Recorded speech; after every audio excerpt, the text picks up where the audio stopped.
As the clock hits 102 minutes, England players excitedly jump around in joy. Some fall into the ground after exhaustion.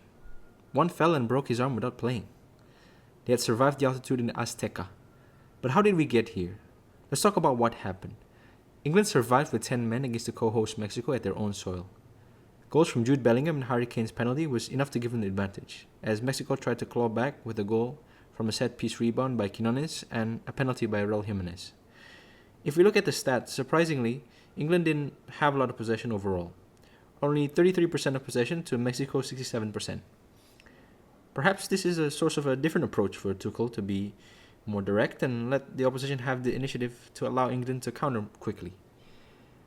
Mexico also slightly edged the chances with 1.88 xG to England's 1.61 and peppered the English goal with 20 shots on goal. 5 of them on target to England's 6 shots and 5 on target. England showed remarkable accuracy with 3 of their 6 shots going to the back of the net. Now diving into the first half. Now we can see that despite Mexico's possession, England looked more dangerous on the counter with 0.44 xG for Mexico and 0.75 xG for England. But Mexico were also mostly playing from behind after the brace from Bellingham in 2 minutes. The second half told a different story. Mexico were pushing for an equalizer as they dominated the possession with 72%, as England had Quansah sent off for a high challenge deemed by VAR. But England also won a penalty thanks to the liveliness of Gordon.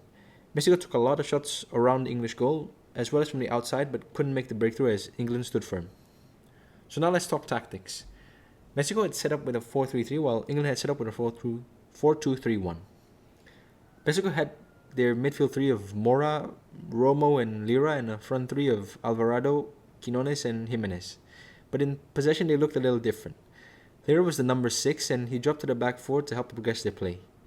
While Romo and Mora split with their fullbacks, Gallardo and Sanchez, allowing them to overlap and causing their forwards, Quinones and Alvarado, to move inside on a stronger foot.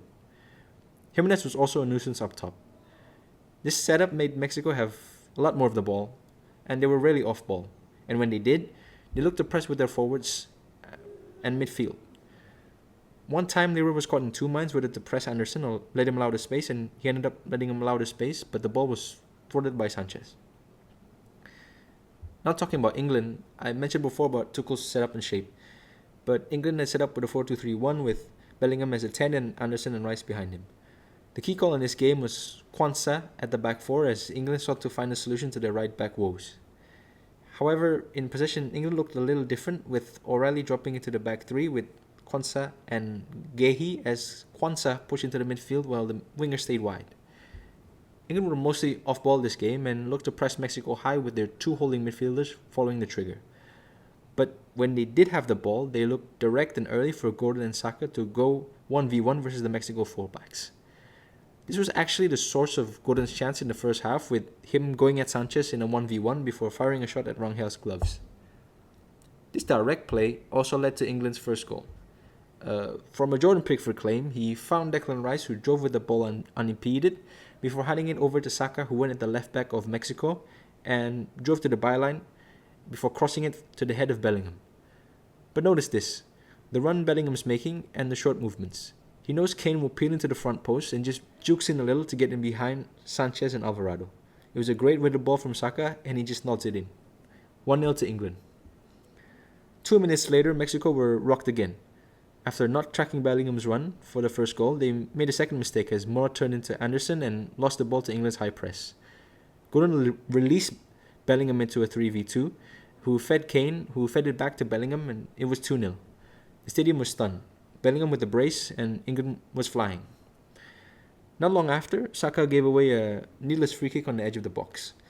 Gallardo's delivery was excellent. It rebounded to Quinones, and Quinones smashed the rebound home.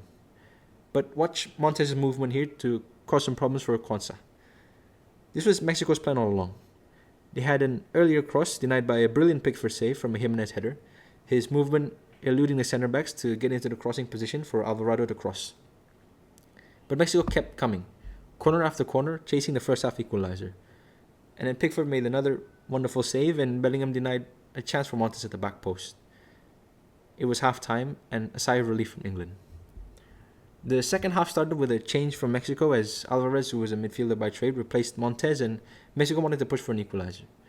Then the red card moment. As Mexico was attacking at this point, the pitch had become slick to the rain, and Quansah mistimed his tackle badly and took out Gallardo.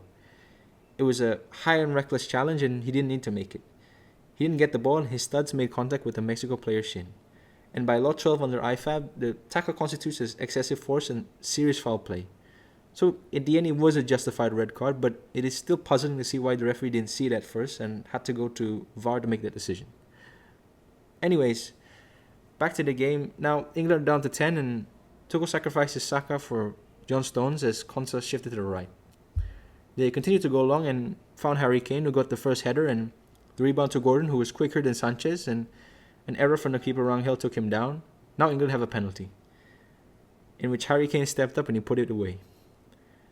Mexico, now desperate, brought on Gutierrez and Santiago Jimenez for Romo and Mora.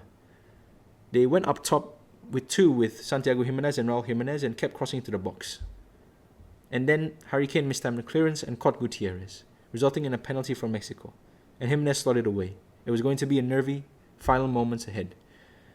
Not long after, Tuchel made a decision to change Anderson and O'Reilly to Spence and Byrne as they sat in a back five with Spence and Quansah as wingbacks to stop Mexican crosses. It was a final roll of the dice from Javier Aguirre as he brought on a striker in Martinez and a midfielder in Fidalgo as they looked to cross and put under pressure. But credit to Pickford in the back five as they mopped up most of the crosses that came into the box. And one final change with Morgan Rogers coming on for Harry Kane as Bellingham moved up top to use his legs to carry the ball. Now we're back in the initial frame. The final cross came in and Pickford was on top of it. England on top of the world in Mexico. And they stood firm despite the altitude and despite the pressure. But now it's time to talk about some stand-up performers. I'm going to go for Jordan Pickford, who was outstanding in goal as he was commanding the second half against the crosses barrage from Mexico and had some magnificent stops against Jimenez in the first. Mexico's representation has to go to Jimenez here. I think it was a big part of the good things that they did. His headers and chances he had at the first half and other chances at the second, he looked really clinical in this game. But the man of the match is going to go to Bellingham. Midfield general's performance. He bossed the midfield with his energy and dribbling and made that long bursting run into the box, as well as another run in the box to get his brace. He also stopped a certain goal with a clearance on Montes, and even at the end he continued running and putting his team forward. It was a World Cup classic in the Aztec, a crazy game. It was honestly more about the emotion rather than tactics here.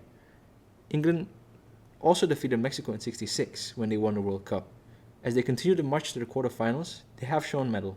But could this really be their year? That is it for the breakdown. This is the Third Runner. Subscribe and like for further breakdowns on this channel.